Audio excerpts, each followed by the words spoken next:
सभी दोस्तों को मेरा प्यार भरा नमस्कार। कैसे हो दोस्तों? CET बैच का पहली जो कक्षा है वो प्रारंभ करने जा रहा हूं और आप लोग देखने के लिए तैयार हो गए होंगे, तो शुरू करें बिना समय गवाए हुए। CET की पहली क्लास राजस्थान का परिचय। कौन सा है? राजस्थान का परिचय। तो राजस्थान के परिचय के अंदर हम क्या पढ़ते हैं उसके अंदर जानकारी हासिल करेंगे। राजस्थान का परिचय। दोस्तों, जो राजस्थान शब्द है, राजस्थान शब्द के ऊपर सबसे पहले बात कर लेते हैं इसके नाम के ऊपर कि कहाँ से आया ये राजस्थान। तो राजस्थान जो शब्द है ये बसंतगढ़ शिलालेख, जो राजस्थान में ही है, बसंतगढ़ शिलालेख कहाँ पर है? ये सिरोही में है। कहाँ पर है? सिरोही में। और बसंतगढ़ का जो किला था वो किसने बनाया था? महाराणा कुंभा ने बनवाया था। और यहीं पर एक शिलालेख मिला है, बसंतगढ़ का शिलालेख। और ये शिलालेख 682 ईस्वी का शिलालेख है। 682 ईस्वी का शिलालेख है। और इस पे राजस्थान द्वितीय, कौन सा? राजस्थान द्वितीय, राजस्थान द्वितीय लिखा हुआ मिला है। तो इसको हम मानते हैं कि राजस्थान में प्रथम बार और प्रथम राजस्थान शब्द हमें देखने को मिलता है इस शिलालेख में।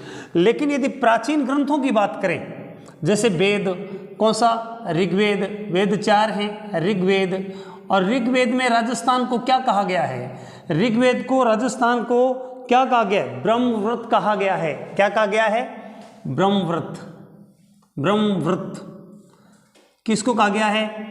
ऋग्वेद के अंदर राजस्थान को ब्रह्मव्रत कहा गया है। जबकि रामायण को क्या, रामायण में क्या कहा गया है? रामायण के अंदर राजस्थान का जो भूभाग है इसे क्या कहा गया है? मरुकांतर। कौन सा? मरुकांतर। मरुकांतर जो है वो कहा गया है। तो प्राचीन जो साक्ष्य है, यदि वायदीय प्रश्न पूछ ले आपसे कि प्राचीन जो ग्रंथ हैं हमारे भारत भूमि के, जो पावन ग्रंथ है ऋग्वेद, जो भारत का सबसे प्राचीन ग्रंथ है, संसार का भी सबसे प्राचीन ग्रंथों में से एक है, 4 वेद है, उनमें से राजस्थान को जो यहाँ भूमि है उसको ब्रह्मव्रत कहा है। रामायण के अंदर मरुकांतर कहा है। आपको पता है वाल्मीकि जी रामायण ने लिखी की थी, वाल्मीकि जी ने लिखी थी रामायण, उसी में मरुकांतर मिलता है। लेकिन कई बार पूछ लेता है विदेशी साक्ष्य। कौन सा? विदेशी साक्ष्य पूछ लेता है। विदेशी साक्ष्यों के अंदर राजस्थान को किसने क्या कहा है? तो विदेशी साक्ष्यों के अंतर्गत हम बात करें तो 2 व्यक्ति, कौन? एक तो मिस्टर जॉर्ज थॉमस। कौन है? George Thomas. और दूसरे हैं मिस्टर कर्नल टोड। कौन है? Colonel Tod. इन्होंने राजस्थान को अपनी किताबों में क्या कहा है? पहले जॉर्ज थॉमस की बात कर ले। जॉर्ज थॉमस ने सन 1800 ईस्वी के अंदर, सन 1800 ईस्वी के अंदर जॉर्ज थॉमस ने राजस्थान को क्या कहा है? इन्होंने कहा है राजपुताना। क्या कहा है? राजपुताना। इनकी एक पुस्तक है, इनके ऊपर पुस्तक लिखी थी मिस्टर विलियम फ्रैंकलिन ने। किसने लिखी थी? विलियम फ्रैंकलिन ने। विलियम फ्रैंकलिन, फ्रैंकलिन इन्होंने किताब लिखी थी एक। और कौन सी लिखी थी? जो किताब का नाम था the military memories of mister George Thomas. कौन सी? The military memory of mister George Thomas. ये किताब लिखी थी किसने? फ्रैंकलिन ने लिखी थी। और इसी किताब के अंदर क्या शब्द मिलता है? राजपुताना। वेरी इंपॉर्टेंट है, कई बार पेपर में प्रश्न पूछा गया है और भविष्य में पूछने की संभावना जरूर है, इसीलिए आपको इसे याद रखना है। दूसरा जो व्यक्ति है कर्नल टोड, इन्होंने भी किताब लिखी थी। कौन सी किताब लिखी थी? The annals and antiquities of Rajasthan. कौन सी? द एनाल्स एंड एंटिक्विटीज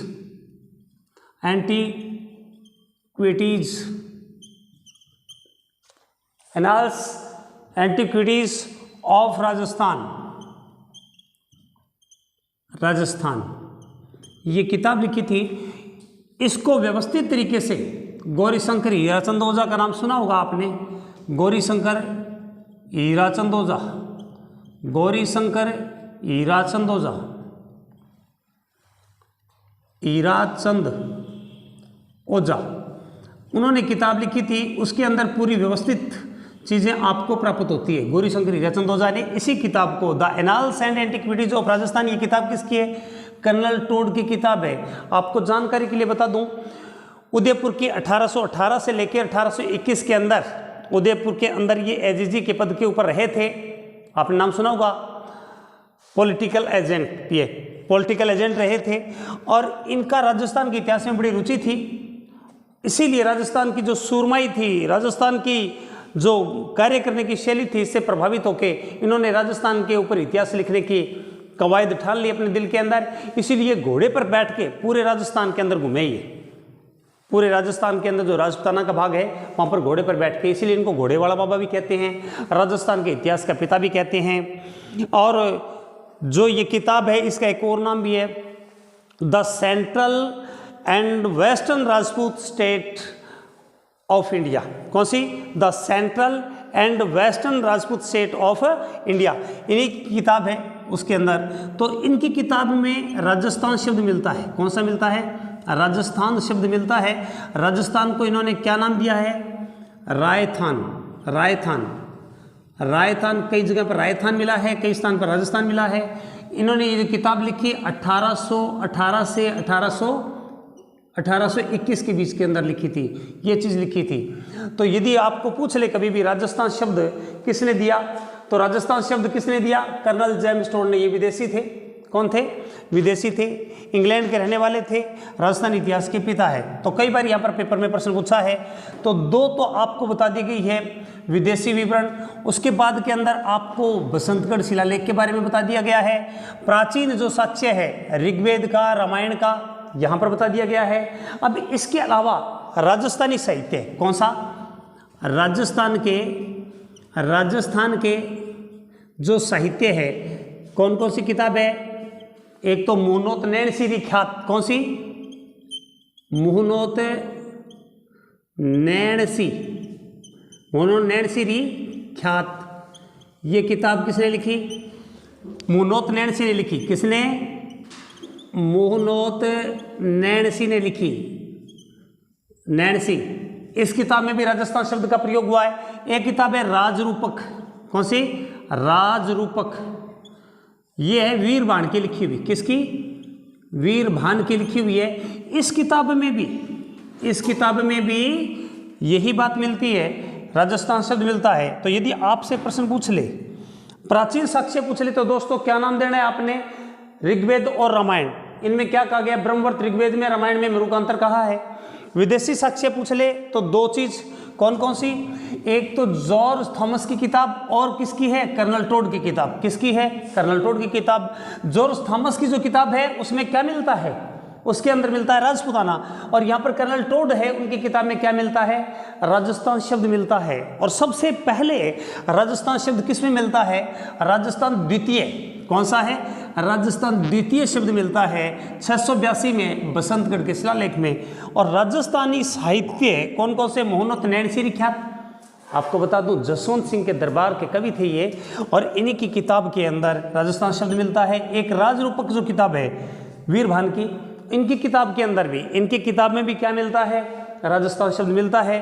तो आप एक बार इसका स्क्रीनशॉट ले लें 1 सेकंड के अंदर, फिर उसके बाद के अंदर इसके भौगोलिक स्वरूप के ऊपर अपनी बात करने जा रही है। तो स्क्रीनशॉट ले लिया होगा, तो इसके ऊपर अपनी बात कर रही है।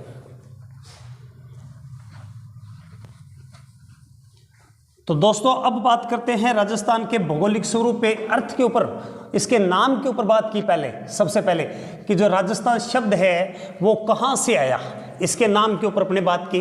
अब अपने जो बात कर रहे हैं राजस्थान के भौगोलिक स्वरूप के ऊपर बात करेंगे। राजस्थान का भौगोलिक परिचय पहले कौन सा है?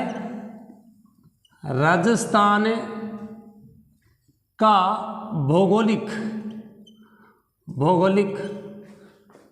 परिचय। तो दोस्तों राजस्थान के भौगोलिक परिचय, आप लोग ये बताइए इसकी आकृति कैसी है? आकृति, राजस्थान की आकृति कैसी है? आपको पता है इसकी आकृति कैसी है? चतुष्कोणीय। कौन सी है? विषम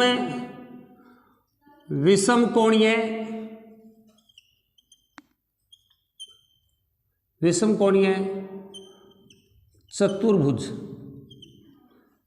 कैसी है?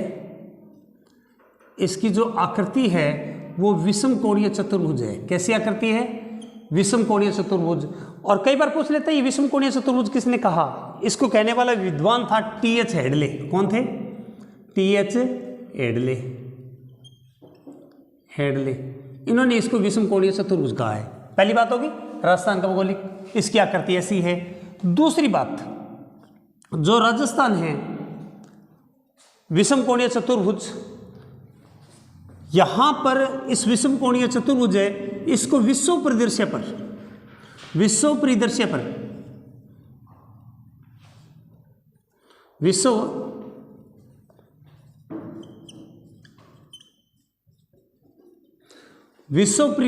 या विश्व पटल के ऊपर कौन सा स्थान प्राप्त हुआ है? कौन सा स्थान है विश्व परिदृश्य पर? इसका कौन सा स्थान है? किसका? राजस्थान का। यूं समझिए कि विश्व के यूएनओ ने जो लिस्ट जारी की है, उन देशों में हमारे राजस्थान का कौन सा स्थान है? कौन सा स्थान है? उस लिस्ट के अंदर हमारे राजस्थान का 64वां स्थान है। कौन सा स्थान है? 64वां स्थान है। और ये लगभग 128 देशों से बड़ा है। 128 देशों से बड़ा है। कौन? राजस्थान। 64वां स्थान विश्व परिदृश्य में। किसमें? विश्व परिदृश्य के अंदर। जो विश्व परिदृश्य है उसके अंदर तो हमारा कौन सा स्थान है? 64वां। उसके बाद में 128 देशों से बड़ा है। यदि 63वां स्थान कहे तो 63वें स्थान के ऊपर जर्मनी देश है। कौन सा है? जर्मनी देश है। और यदि कहे कि 62वें स्थान पे कौन सा है तो जापान है। जापान है। क्यों? क्योंकि जो राजस्थान का क्षेत्रफल है वो कितना है? 3,42,239 वर्ग किलोमीटर है। कितना है? वर्ग किलोमीटर है। ये क्षेत्रफल है किसका? राजस्थान का है। तो यहाँ पर यदि हम जर्मनी का क्षेत्रफल की बात करें तो 15,000 वर्ग किलोमीटर ज़्यादा है। कितना ज़्यादा है? यहाँ पर 15,000 ज़्यादा करेंगे तो 3 लाख और कितना हो जाएगा? 57,000। कितना? 3,57,000 और 021 वर्ग किलोमीटर हो जाएगा। कितना हो जाएगा? 3,57,021 वर्ग जो किलोमीटर है वो जर्मनी का क्षेत्रफल है। यदि आपसे कभी प्रश्न पूछा जाए कि राजस्थान के क्षेत्रफल के बराबर कौन से देश का क्षेत्रफल है तो किसका क्षेत्रफल आ जाएगा? जर्मनी का। जापान का क्षेत्रफल लगभग 3,74,000 वर्ग किलोमीटर के आसपास है। कितना है? 74,000 के आसपास है इसका। इजराइल देश है। कौन सा? इजराइल देश है, उससे हमारा राजस्थान 17 गुना बड़ा है। कितना? 17 गुना बड़ा है। तो कैसे याद रखोगे? राजस्थान एक महान शक्तिशाली देश इजराइल से 17 गुना बड़ा है। इस 70 में भी हमारा जो राजस्थान है इजराइल से बड़ा है। श्रीलंका से किससे? हम श्रीलंका से बात करें तो श्रीलंका से 5 गुना बड़ा है। कितना गुना बड़ा है? 5 गुना। और चेकोस्लोवाकिया से बात करें, किसे? चेकोस्लोवाकिया, इससे बात करें तो इससे 3 गुना बड़ा है। ब्रिटेन से बात करें तो ब्रिटेन से हम 2 गुना बड़े हैं। कितने हैं? यानी कि हम अंतर्राष्ट्रीय स्तर पर भी जाएं तो हमारा राजस्थान का क्षेत्रफल बहुत अधिक है, बहुत ज़्यादा है। यदि इसकी मील की बात करें, कई बार प्रश्न आ जाता है ऐसा कि इसका कितना मील वर्ग किलोमीटर के अंदर राजस्थान फैला हुआ है, तब हमारी दिक्कत आ जाती है। तो कितना है? 1,32,140 वर्ग मील। कितना है? वर्ग मील। ये हमारा क्षेत्रफल है। 1,32,140 वर्ग मील हमारा क्षेत्रफल है, जो पूरे राजस्थान के 10.41% भाग है। कितना है? 10.41% भूभाग है हमारे पास में। यानी कि कहने का मतलब ये है पूरे भारत के अंदर जो 28 राज्य हैं उनमें सबसे बड़ा हमारा राजस्थान है, सबसे बड़ा। और ये सबसे बड़ा राज्य है, क्या है, क्षेत्रफल के आधार पर क्या है, सबसे बड़ा राज्य है। कौन है, राजस्थान।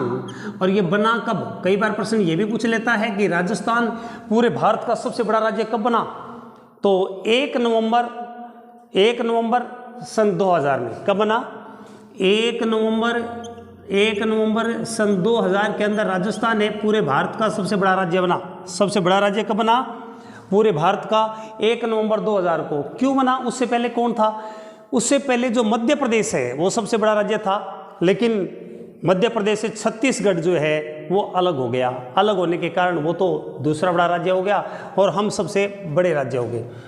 फिर बात आती है कि जनसंख्या के आधार पे, किसके आधार पे, जनसंख्या के आधार पे हमारा राजस्थान भारत में कौन से स्थान पर है, जनसंख्या के आधार पे कौन से स्थान पर है, 7वें स्थान पर।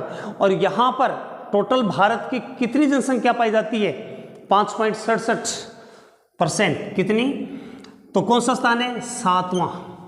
कौन सा स्थान है, 7वां स्थान है राजस्थान का भारत में। और यहाँ पर पूरे भारत की 5.67% जनसंख्या निवास करती है। क्या करती है, निवास करती है। तो हमने यहाँ पर तुलना की है, किसकी तुलना की है, ये जो स्थान है यहाँ पर जो तुलना की है विश्व परिदृश्य के अंदर। यहाँ पर देखिए दोबारा से, यदि 128 देशों से हमारा राजस्थान बड़ा है, प्रश्न आ सकता है। 64वें स्थान के ऊपर है लिस्ट के अंदर विश्व के देशों में। यदि हम हमारे राजस्थान की बात करें तो 64वें नंबर पर है। उसके बाद में हम जर्मनी और जापान के लगभग बराबर से हैं, जर्मनी के तो बिल्कुल बराबर हैं। यदि दोनों ऑप्शन आ जाए तो आपको जर्मनी उत्तर भरना है। क्या भरना है, जर्मनी उत्तर भरना है। जापान विश्व के देशों में 62वें स्थान पर है, जापान 62वें पर है, जर्मनी 63वें पर है। और जो हमारा राजस्थान है वो कौन से पर है, 64वें पर है। इजराइल से 17 गुना, श्रीलंका से 5 गुना बड़ा है, चेकोस्लोवाकिया से 3 गुना बड़ा है, ब्रिटेन से कितने गुना बड़ा है, 2 गुना बड़ा है। इसके साथ हम बात बता रहे थे कि इसकी जो आकृति है वो कौन सी है, पतंग के समान विषम कोणीय चतुर्भुज। ये बात किसने कही है, टी.एच. हेडले ने कही है। किसने कही है, टी.एच. हेडले ने ये बात कही है। तो ये भी आपके समझ में आया होगा, एक बार स्क्रीनशॉट ले लें, फिर मैं इसको साफ कर देता हूं, फिर आगे बढ़ते हैं। हाँ, तो अब बात करते हैं राजस्थान के अक्षांशीय और देशांतरीय विस्तार के बारे में। किसके बारे में बात करते हैं, अक्षांशीय और देशांतरीय रेखाओं के विस्तार के बारे में बात करते हैं। तो हमने सबसे पहले इसके उपनाम पर बात की, किसके ऊपर, नाम। और फिर उसके आकृति के बारे में, किसके बारे में, आकृति। और इसकी तुलना किससे की हमने, राजस्थान से। और किससे की, भारत से तुलना। अब बात कर रहे हैं किसकी, इसकी अक्षांशीय और देशांतरीय विस्तार के बारे में। किसके बारे में, इसके अक्षांशीय और देशांतरीय विस्तार के बारे में बात करेंगे। ठीक है, तो सबसे पहले तो आपको पता होना चाहिए अक्षांश रेखाएं किसे कहते हैं और देशांतर रेखाएं किसे कहते हैं। यदि ये पृथ्वी है, मैं यहाँ पर छोटी सी पृथ्वी बनाता हूँ और यहाँ पर ये उत्तरी ध्रुव है, ये दक्षिण ध्रुव है। और ये जो रेखाएं होती है, उत्तर से दो दक्षिण रेखाएं हैं, ये देखो उत्तर रेखाएं हैं और ये क्या है, दक्षिण रेखाएं हैं। ये देखिए, ये जो रेखाएं हैं ये क्या कहलाती है, देशांतर रेखाएं। क्या कहलाती है, देशांतर रेखाएं। और ये जो रेखाएं हैं ये कौन सी है, ऐसे कौन सी रेखाएं हैं, ये अक्षांश रेखाएं। कौन सी है, अक्षांश रेखाएं। पृथ्वी, तो यहाँ से मान लो ये पृथ्वी बीच में है और यहाँ से बीच में है, तो जो भारत है ना वो यहाँ पर है, उत्तर पूर्व में। पृथ्वी के ऊपर यदि हम ग्लोब के अंदर देखेंगे तो भारत उत्तर पूर्व के अंदर स्थित है। ठीक, तो सबसे पहले अक्षांशीय विस्तार के बारे में। तो यहाँ पर ये 0 डिग्री रेखा है, ऊपर जाएंगे तो यहाँ पर कौन सी आ जाएगी, कर्क रेखा आ जाएगी। तो कर्क रेखा से भी ऊपर हमारा राजस्थान मौजूद है, भारत के पश्चिम में। तो कई बार प्रश्न पूछ लेता है कि राजस्थान में से, राजस्थान कौन कौन सी अक्षांश रेखाओं के बीच में है, किन किन देशांतर रेखाओं के बीच में है। तो आप देखिए, अब यहाँ पर राजस्थान बनाता हूँ मैं, छोटा सा, बिल्कुल छोटा सा राजस्थान बनाता हूँ। ये देखिए, तो राजस्थान, राजस्थान और राजस्थान का अक्षांशीय विस्तार किस प्रकार है उसके बारे में अपने बात करने जा रहे हैं। यहाँ से ये जो रेखा है, ये रेखा, और ये रेखा कौन सी है, ये रेखा, क्योंकि जो अक्ष के समांतर जो फैली हुई है वो अक्षांश रेखा। ये कितनी डिग्री अक्षांश रेखा है, ये 23 डिग्री 3 मिनट अक्षांश रेखा। लेकिन आपको पता है ये उत्तरी गोलार्ध में, यहाँ से लेके और यहाँ तक ये उत्तरी गोलार्ध है, तो यहाँ पर क्या आ जाएगा 23 डिग्री 3 मिनट उत्तरी, क्योंकि इस रेखा से, भूमध्य रेखा से ऊपर होने के कारण इसको उत्तरी कहते हैं। उसके बाद में यहाँ पर ये रेखा कौन सी है, ये रेखा कौन सी है, ये आ जाएगी 30 डिग्री 12 मिनट। कौन सी है, 30 डिग्री 12 मिनट। कौन सी है, 12 मिनट आ जाएगी। यहाँ पर कई बार ये प्रश्न पूछ लेता है इन दोनों में अंतर कितना है, इन दोनों के बीच में कितना अंतर है, कई बार प्रश्न पूछ लेता है ये। तो आपको यदि अंतर निकालना हो तो कैसे निकालोगे, यहाँ पर 30 है तो 30 डिग्री 12 और ये है 23 और 3, तो यहाँ पर कितना आ जाएगा भाई, 12 में से 3 जाएंगे तो कितने आ जाएंगे, 12 में से 3 जाएंगे तो कितने रह जाएंगे 9, और यहाँ पर 30 है, 30 में से 23 चले जाएंगे तो कितने आ जाएंगे 7, तो 7 डिग्री 9 मिनट। कितनी है, 7 डिग्री 9 मिनट, ये अंतर आ जाएगा। फिर उसके बाद में आपको ये पूछ ले कि देशांतर रेखाओं के बीच में, ये रही देशांतर रेखा और ये भी देशांतर रेखा, यहाँ से कौन सी देशांतर रेखा, ये कौन सी देशांतर रेखा, ये कौन सी देशांतर रेखा, बहुत इंपॉर्टेंट है। यहाँ पर देखो 6, यहाँ पर 7, यहाँ पर 8 और यहाँ पर 9। कितना सिंपल है, देखो 6, 7, 8 और 9, और यहाँ पर 78.17 और यहाँ पर 69.30 डिग्री देशांतर रेखा। कौन सी है, देशांतर रेखा। इनका भी अंतर पूछ सकता है, इनका भी अंतर पूछ सकता है, तो याद कैसे रखोगे, 78, 17 में से 69.30 को जब घटाएंगे तो कितना रह जाएगा, 8.47 डिग्री का अंतर आ जाएगा। 8.47 डिग्री का क्या आ जाएगा, अंतर आ जाएगा। तो ये अक्षांशीय विस्तार, कई बार प्रश्न पूछ लेता है ये अक्षांशीय विस्तारों का, ये पूछ सकता है। ये जो अंतर आपको बताया है, ये जो अंतर बताया है यहाँ पर, ये 7.9, ये किसका है, ये अक्षांशीय अंतर है। कौन सा है, अक्षांशीय अंतर। और ये कौन सा अंतर है, ये देशांतर अंतर है। पक्का प्रश्न पूछने की संभावना है यहाँ से, एक बार आप स्क्रीनशॉट ले लें। फिर मैं आपको दूरी के बारे में बताऊंगा, उत्तर दक्षिण पूर्व पश्चिम के बारे में। तो स्क्रीनशॉट ले लिया होगा।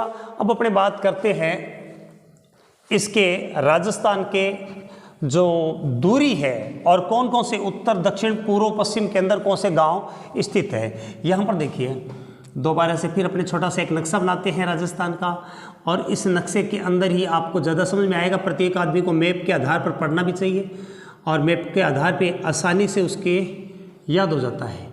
यहाँ पर देखो, उत्तर में गंगानगर जिला आता है। कौन सा आता है, गंगानगर। गंगानगर के आगे श्री लगता है, क्यों लगता है ये आप बताएंगे। यहाँ पर एक गांव है कोणा गांव। कौन सा गांव है, कोणा गांव है। कौन सा गांव है, कोणा गांव। और दक्षिण के अंदर यहाँ पर कौन सा गांव है, बांसवाड़ा जिला है। कौन सा है, बांसवाड़ा। बांसवाड़ा का गांव है बोरखेड़ा। कौन सा है, बोरखेड़ा गांव। यहाँ पर बोरखेड़ा गांव है। पश्चिम के अंदर यहाँ पर धौलपुर है। कौन सा है, धौलपुर। और धौलपुर का जो गांव है सिलोन गांव। कौन सा है, सिलान गांव। और यहाँ पर जैसलमेर जिला आ जाता है। कौन सा आ जाता है, जैसलमेर।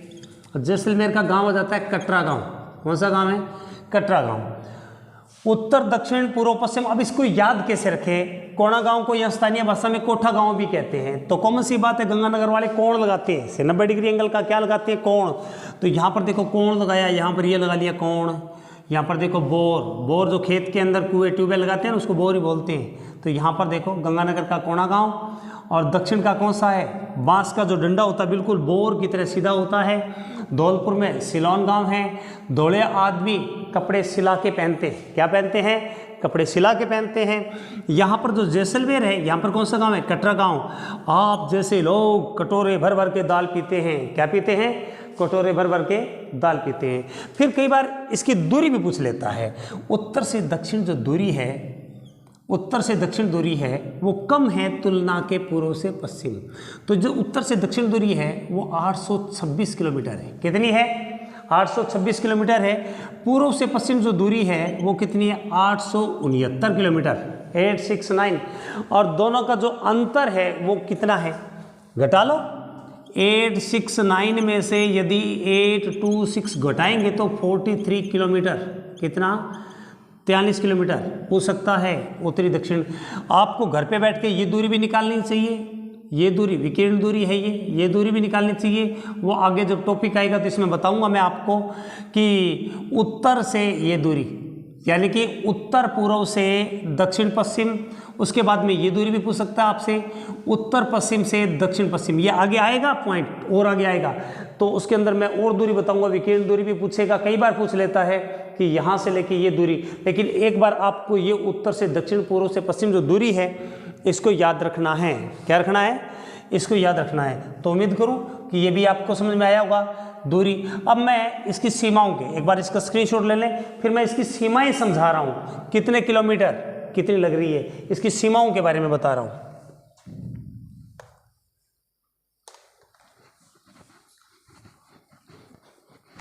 राजस्थान की सीमाएं कौन सी है? राजस्थान की सीमाएं। दोस्तों जो सीमा है राजस्थान की वो किसकी कितने किलोमीटर सीमा लगती है उसके बारे में अपने जिक्र कर रहे हैं। ये यहाँ से लेके अंतर्राष्ट्रीय सीमा है पाकिस्तान। कौन सा है? पाकिस्तान। आपको पता है पाकिस्तान और भारत 1947 में दो देश बने थे।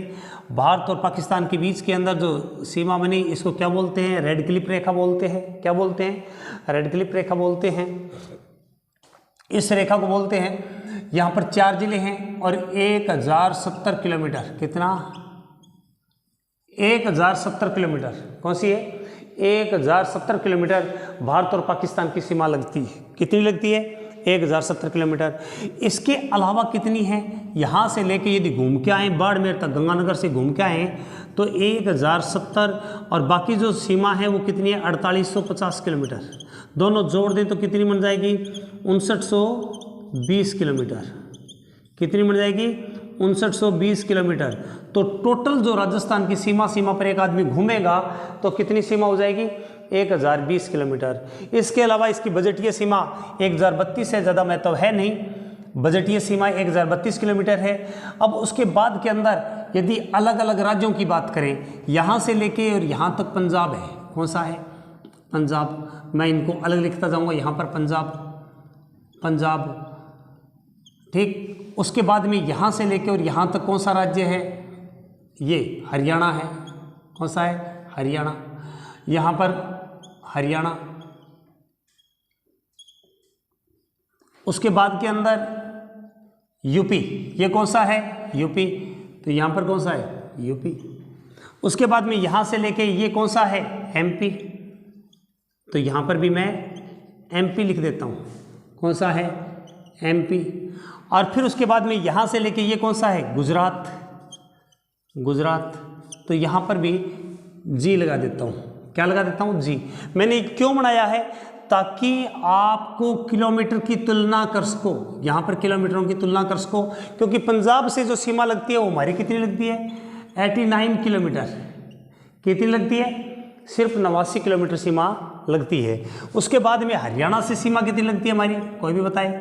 1262 किलोमीटर। कितनी? 1262 किलोमीटर लगती है। यूपी से सीमा कितनी लगती है? 877 किलोमीटर। और एमपी से 1600 किलोमीटर। और गुजरात से लगती है 1022 किलोमीटर। कितनी? अब आपको पता ही है इनमें सबसे ज़्यादा सीमा कौन सी लग रही है? ये रही। तो सबसे ज़्यादा एमपी की, सबसे कम किसकी है? ये रही पंजाब की। ये तो नॉर्मली याद रहता है हमारे। पंजाब और मध्य प्रदेश की जो सीमा है ये तो हमें नॉर्मली याद रहती है। बाकी जो हरियाणा, यूपी और गुजरात वाली याद रखना है। दोस्तों सामान्य से कहावत है कि हम हरियाणा को कुछ ना कुछ बोल लेंगे, हरियाली बहुत है वहाँ पर, हरियाली। और यहाँ पर भी इसको याद कैसे रखें, 12, देखो 12 है, और यहाँ पर मैंने लिख लिया 62, तो कैसे याद रखोगे, घर से बाहर गया तो तेरे बांस के डंडे पड़ेंगे, देखो 62, तो घर से बाहर जाएगा तो बांस के डंडे पड़ेंगे, क्योंकि घर के अंदर ही हमारे इतनी हरियाली है, घर से बाहर जाएगा तो बांस के डंडे पड़ेंगे, घर में जो हरियाली है उसका ही आनंद ले ले, है ना। उसके बाद के अंदर यूपी की बात करें तो यूपी को बोलते हैं उत्तर प्रदेश। कौन सा है, उत्तर प्रदेश। यदि मेरी बात का उत्तर सही नहीं दिया तो यहाँ पर देख 877, तो यहाँ पर 8 और 77,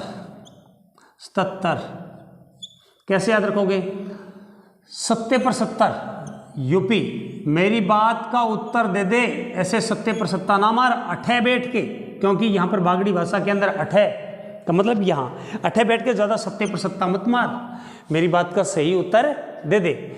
यहाँ पर गुजरात में 22 है, 1022, तो गुजरात, रात को मेरी बाई सबसे लेट सोती है, 22 को बोल दिया बाई, क्यों, बाई घर का काम करती है। तो इस प्रकार आप इनको जो सीमाएं बताई है इसको याद रख सकते हो। क्या रख सकते हो, इसको याद रख सकते हो कि किसकी सीमा क्या है। अब उसके बाद में इसका एक बार फिर स्क्रीनशॉट ले लें, फिर आगे बताता हूं।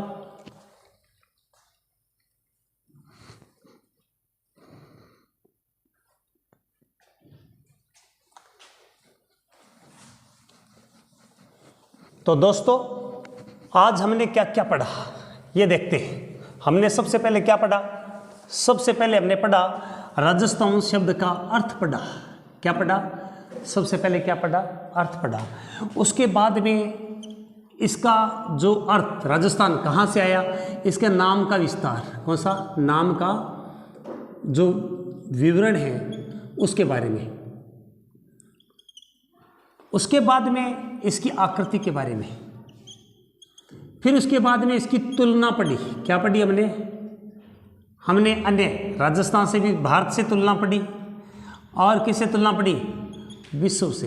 किससे, विश्व के साथ तुलना पढ़ी। फिर उसके बाद में अक्षांशीय और देशांतरीय विस्तार पढ़ा, ठीक है। फिर उसके बाद में हमने क्या पढ़ा, अक्षांश और देशांतर के बाद में इसकी सीमाएं पढ़ी। क्या पढ़ी, सीमाएं, और अन्य राज्यों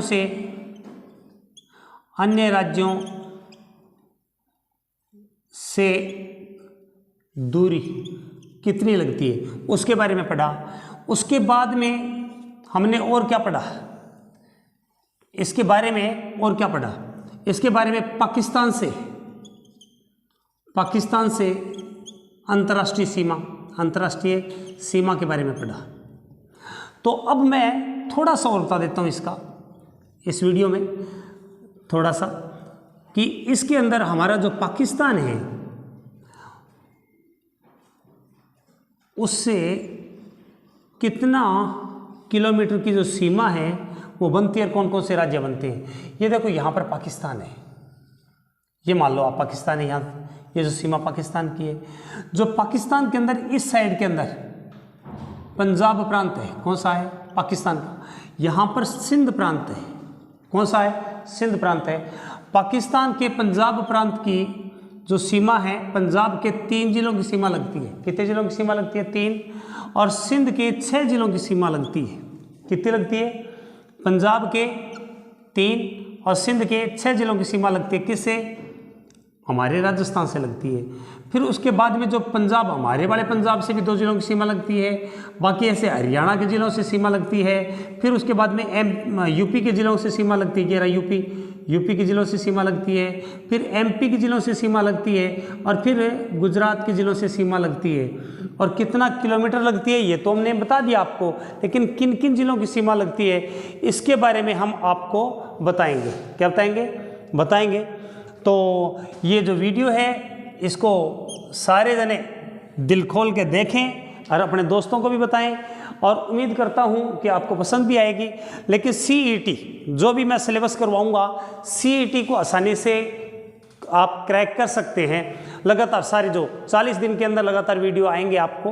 तो आज इतना ही, आपको बहुत बहुत धन्यवाद और आपका दिन शुभ रहे।